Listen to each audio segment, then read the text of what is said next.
Une chose, une croix sans Jésus. Sans Jésus dessus. Un crucifix sans Jésus. Ok. Et si, par exemple, vous mettez une photo qui est triste dans la maison, une photo triste, elle attriste la maison.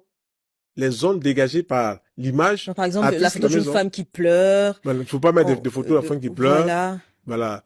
On est déjà assez triste pour encore s'attrister encore. Effectivement. C'est-à-dire qu'il faut tenir compte, par exemple, lorsqu'on veut acheter une maison ou même la louer, faut tenir compte justement des ondes de forme. Oui, les ondes de forme. Les ondes de forme. Lorsqu'on veut acheter un bijou, parce que nous les femmes, on est très attachées aux bijoux, donc faut tenir compte aussi de la forme du bijou. Toutes les pierres qu'on a, tous les métaux qu'on a, dégagent des ondes.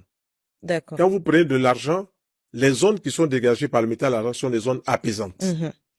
Quand vous prenez de l'or, les ondes qui sont dégagées par le métal or sont des ondes très lumineuses. Okay. Regardez, l'humanité court à stocker de l'or dans des banques et tout ça. Pourquoi, d'après vous?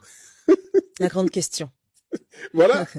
C'est un métal fort qui cristallise l'énergie du soleil.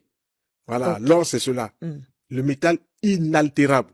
Le soleil ne finira pas avant 500 millions d'années. Voilà. Donc, tout le monde est attiré par l'or. Tout le monde cherche de l'or. Partout, on creuse et tout ça.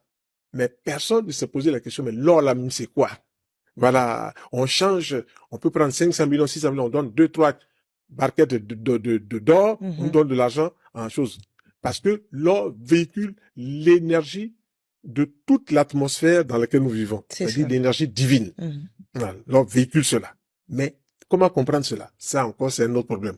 Voilà. Et les métaux, vous avez des choses, qu'on appelle des pierres, et les pierres qui dégagent une énergie de dynamisme. Par exemple, le rubis dégage du dynamisme. Vous prenez, par exemple, le saphir, ça dégage une énergie d'intuition. Voilà. Vous prenez, par exemple, le diamant, l'énergie de lumière de protection.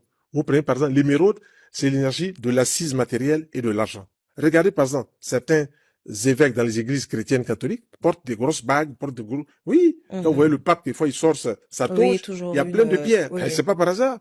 C'est pas par hasard. Les gens connaissent ce qu'il y a derrière ces pierres. Voilà, donc les ondes de forme.